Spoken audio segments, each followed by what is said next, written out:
ఎం నిర్మలూరు ఘనంగా జెండా వందనం. ప్రకాశం జిల్లా టంగుటూరు మండలం ఎం నిర్మలూరు పంచాయతీలో ఈ రోజు ఉదయం 9 గంటలకి 78వ స్వతంత్ర దినోత్సవం సందర్భంగా పంచాయతీ కార్యాలయంలో గ్రామ పంచాయతీ కార్యదర్శి సుబ్బయ్యమ్మ, గ్రామ సర్పంచ్ వెంకటశేషమ్మ, ఉప సర్పంచ్ కాకుమాని సుబ్బారావు, జెడ్పీటీసీ మన్నం అరుణకుమారి, 10వ వార్డు మెంబర్ స్వర్ణ విజయలక్ష్మి, 11వ వార్డు మెంబర్ గుజ్జు రామకృష్ణ, గ్రామ సచివాలయ సిబ్బంది Venu, Revathi, Manisha, Sugandhini, Shiva, BJP social media Kondapi నియోజకవర్గం ఇన్ఛార్జ్ డాక్టర్ మధురశ్రీ కవి, శేషయ్య పంతులు, గ్రామ టీడీపీ నాయకులు కాకుమాని సుబ్బారావు, జనసేన నాయకులు శ్రీను, గ్రామ నౌకర్లు, గ్రామ ప్రజలు పాల్గొని జెండా ఎగరవేసి స్వీట్స్, కూల్ డ్రింక్స్ పంచిపెట్టారు.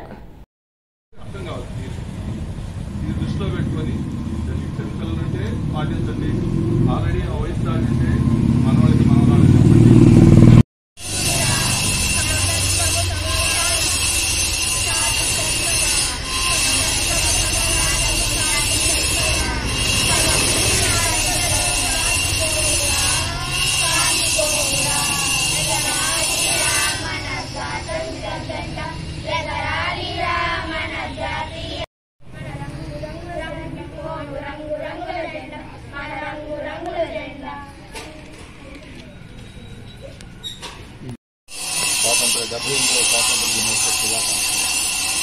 ఎంతోమంది త్యాగవనులు తమ జీవితాన్ని దారపోసి స్వాతంత్రాన్ని సంపాదించడం అందరికీ తెలుసు. బాపూజీ కలలు కన్న సమాజం, అంబేద్కర్ గారి ఆశయ సాధన కోసం పోరాడేటువంటి సమాజం కంచు మేరల ఏడ కనపట్లేదు. అది మనందరికీ తెలుసు. ఆశయాలు చెప్పటం వేరు, పాటించటం వేరు. విద్య ద్వారానే సమాజంలో సమానత్వం వస్తుంది. ప్రముఖంగా బాలికల విద్య, బాలికల పట్ల ఇంకా వివక్షత. ఆఫీసుల్లో, స్కూళ్లలో, తల్లిదండ్రుల్లో మెయిన్. బాలికలు అంటే గవర్నమెంట్ స్కూల్, మగపిల్లలు అంటే ప్రైవేట్ స్కూల్. అక్కడే తేడా తెలుసుకోవాలి. కానీ మగపిల్లలకి ఆడపిల్లలు ఎక్కడ తక్కువ కాదు. చదువుకు మించిన ధనం, చదువుకు మించిన గౌరవం సమాజంలో దొరుకుతుంది. అక్కడ మించిన గౌరవం ఏది లేదు. కోట్లు ఆస్తున్నా చదువుతో